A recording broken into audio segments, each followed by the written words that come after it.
Proses penetapan Peggy Setiawan sebagai tersangka tidak sah dan harus batal demi hukum. Bagaimana langkah hukum selanjutnya? Kita berbincang dengan kuasa hukum Peggy Setiawan, Marwan Iswandi. Selamat malam, Pak Marwan. Selamat malam, Mbak. Pak Marwan, saya mau tahu dulu informasi terbaru. Apakah sudah ada informasi kapan Peggy akan dibebaskan?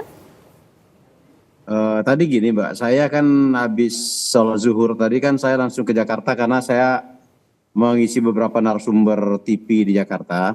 Tadi ada tim saya udah ke sana, Mbak. Ya. Udah datang ke sana. Tadi rencana tadi memang hari ini harus udah dijemput di sana untuk dibawa ke posko kami di Jalan Sabang di Bandung, Mbak. Oke. Besok baru dibawa ke Cirebon. Itu rencana, Mbak. Baik, tapi sudah ada informasi terbaru dari tim Pak Marwan di Bandung pukul berapa semestinya Peggy dibebaskan? Informasi terbarunya, Pak. Belum, saya belum komunikasi lagi, Mbak. Oke. Ini saya baru keluar dari tol ini tadi.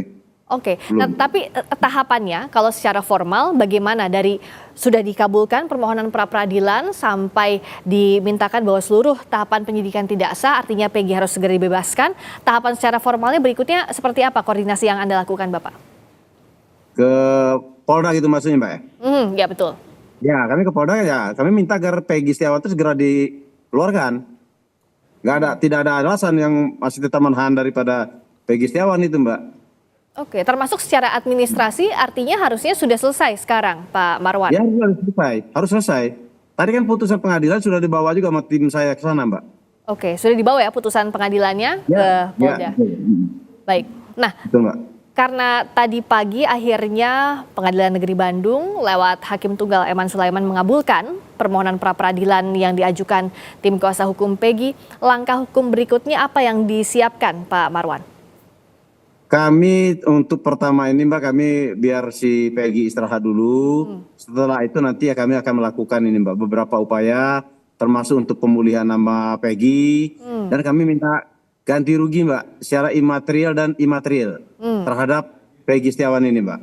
Oke, nah pertama tentu tadi seperti yang Pak Marwan sampaikan bahwa Peggy-nya diberikan waktu untuk beristirahat karena prosesnya panjang sampai ke hari ini ya Pak Marwan ya, termasuk tim kuasa hukum juga. Nah, tapi untuk proses berikutnya pemulihan nama baik itu prosedurnya seperti apa? Nanti tahapan-tahapannya boleh tolong diceritakan Pak Marwan? Nanti saya koordinasi sama tim kami dulu, Mbak, ya. Langkah-langkah selanjutnya bagaimana? Tapi ini kan baru hari ini terputus, Mbak. Oke. Langkah-langkahnya. Ya. Nah, tapi dan ini sebenarnya saya tambah dikit, Mbak. Saya sangat menyayangkan sekali, Mbak. Saya dari awal saya sudah melihat ini kalau perkara ini akan bebas. Makanya saya minta beberapa kali ke Kapolda Jawa Barat untuk penangguhan penahanan. Silakan proses maksud saya kan, tapi penangguhan penahanan. Tetapi Kapolda tetap tidak mau. Tidak di ACC ini kami kan. Makanya saya minta kepada Kapolri, ya tadi karena Kapolda dan Diskrimum ini segera dicopot. Tidak profesional dan tidak mematuhi perintahnya Kapolri. Perintah Kapolri itu kan ada Mbak, peraturan Kapolri. Ada juga peraturan Kabareskrim, sudah jelas kok untuk mentersangkakan orang itu ada tahap-tahapan. Ini tidak, Mbak. Tanggal 21 itu, Mbak, ditersangkakan baru dicari ada bukti. Nah, ini nggak boleh. Perkap nggak kayak gitu, Mbak, perkap. Nah, ini berarti kan mereka akan melawan perintah atasan. Nah, seperti ini saya bilang ya harus dikode etik juga mereka itu, dicopot dari jabatan dan bentuk dan tanggung jawabnya. Jadi pihak Anda kecewa karena sebelumnya meminta permohonan untuk penangguhan penahanan tidak dikabulkan sampai akhirnya dibebaskannya lewat permohonan pra peradilan. Nah, oke, Pak Marwan, jadi kalau kita lihat kan status tersangkanya Peggy tidak sah, artinya dibatal demi hukum disampaikan oleh hakim, tapi apakah pihak Anda mengantisipasi jikalau misalnya kasus ini dibuka kembali dengan tersangka Peggy Setiawan dengan bukti lainnya? Bagaimana mau dibuka kembali, Mbak? Jadi yang DPO itu adalah Peggy Peron, alamatnya di Mundu, ciri-cirinya berbeda, tanggal lahirnya berbeda. Sementara klien kami ini namanya Peggy Setiawan, alamatnya di Talun sama Mundu jauh. Ciri-cirinya juga berbeda. Oke, jadi kalau kalau memang mau silakan aja. Jadi Pak Marwan meyakini dan tim bahwa dengan adanya tadi yang disampaikan ada error in persona, artinya bukan Peggy itu yang dimaksud, tidak ada celah untuk menyidik kembali atau menyelidik kembali kasus ini dengan mencoba untuk mentersangkakan Peggy Setiawan, begitu ya Pak Marwan ya, tidak ada celah setelah ini. Tidak ada, Mbak. Saya bilang tidak ada. Saya bilang tidak ada.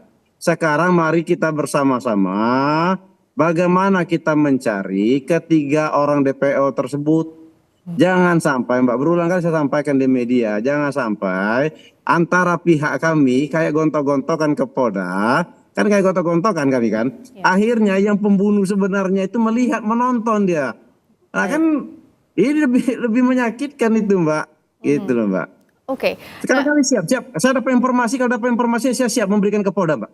Saya siap untuk membantu Polda. Jadi jikalau ada informasi apapun yang dibutuhkan terkait kasus ini, pihak Anda bersedia untuk memberikan apapun itu ya, bekerja sama dengan Polda? Siap banget. Kita mencari. Termasuk tadi hal yang lain berikutnya yang harus dilakukan adalah pemulihan nama baik Peggy Setiawan, karena status tersangka dicabut sementara prosesnya sudah sejauh ini. Nah, bagaimana tahapan untuk kerugian material imaterial yang coba dihitung sekarang? Karena kan kerugian tidak hanya material saja tapi imaterial, artinya nama baiknya pun ini harus dipulihkan dan tidak mudah untuk memulihkan nama baik pada praktiknya, begitu ya Pak Marwan? Iya betul, Mbak. Nanti kami rapatkan lagi kepada tim, Mbak. Saya nggak bisa memutuskan sendiri, ya nanti tim, Mbak. Tapi apa sebenarnya Pak Marwan, catatan Pak Marwan juga keluarga dari Peggy Setiawan, karena proses ini panjang sekali sejak awal, ada banyak rintangannya pasti, sampai akhirnya hakim mengabulkan permohonan pra peradilan yang diajukan oleh pihak Anda sebagai pemohon. Jadi gini, Mbak, saya ceritakan dikit, Mbak. Sebenarnya dari awal, Mbak, perkara ini makanya dulu saya minta penangguhan penahanan kepada Kapolda. Dari awal saya mengatakan ini memang Peggy Setiawan akan bebas. Apalagi kemarin diperkuat oleh keterangan ahli kami, Mbak. Keterangan ahli itu sudah jelas banget, beberapa kali saya tanya, Mbak. Masalah kesalahan orangnya, termasuk juga proses-proses yang dilakukan oleh Polda. Memang kami mengatakan ini pasti bebas. Kami mengatakan seperti itu, Mbak. Tapi alhamdulillah memang menyatakan bebas. Oke, jadi memang pihak Anda sejak awal yakin bahwa ini bebas. Sudah dari awal. Dan bagaimana juga Pak Marwan memandang begini, kalau Peggy pada saat konferensi pers awal penetapan tersangka bahkan disebut saat itu adalah Peggy sebagai otak pembunuhan, Pak Marwan juga tentu ingat momen itu, Peggy melawan mengatakan bukan saya orangnya sampai berkali-kali. Nah, jika Peggy tidak berani, mungkin tidak ada hari ini, mungkin tidak terjadi hari ini, mungkin hakim tidak sampai ke permohonan pra peradilan hari ini. Bagaimana Pak Marwan melihat keberanian langkah Peggy pada saat itu sehingga terbentuklah tim kuasa hukum Pak Marwan dan kawan-kawan mengantarkan Peggy ke tahap pra peradilan? Ya. Makanya, Mbak, inilah saya bilang, ini koreksi buat kita semuanya, Mbak, ya, terutama penyidik Polda Jawa Barat. Nah, janganlah terlalu arogan. Makanya, Mbak, ini koreksi semuanya, Mbak. Koreksi ini pelajaran bagi kita untuk kedepannya, Mbak, terhadap kasus seperti ini, Mbak. Ini sudah jelas banget, Mbak, saya bilang, saya berulang kali saya sampaikan. Peggy Setiawan itu ditangkap tanggal 21 dijadikan tersangka itu, Mbak. Dijadikan tersangka, kalau tahapan-tahapan dari Perkap Kapolri itu, Mbak, ya, harus dipanggil sebagai saksi dulu, harus digelar perkara dulu. Kenapa, Mbak? Ini ada hubungan sama pertanyaan Mbak tadi. Harus dia ada, Mbak, dia bisa mengungkapkan, Mbak, ada dia untuk menyampaikan. Kalau ini tidak ada, pokoknya kamu ini aja. Nah, itu seperti ini. Inilah kesalahan dari penyidik Polda Jawa Barat. Siapa yang paling bertanggung jawab? Saya bilang Dirkrimum sama Kapolda dan jajaran yang lainnya. Makanya saya minta agar dijatuhkan hukuman, dicopot, gitu, Mbak. Dan terakhir tadi penegasan saja bahwa Peggy akan diberikan waktu istirahat, langkah hukum berikutnya tetap akan direncanakan oleh pihak Anda ya, Pak Marwan ya? Betul, Mbak, akan kita lakukan, Mbak. Untuk sementara biarkan dia istirahat dulu, Mbak. Baik, terima kasih Pak Marwan Iswandi, kuasa hukum Peggy Setiawan, telah memberikan informasi di Sapa Indonesia Malam. Terima kasih, Mbak.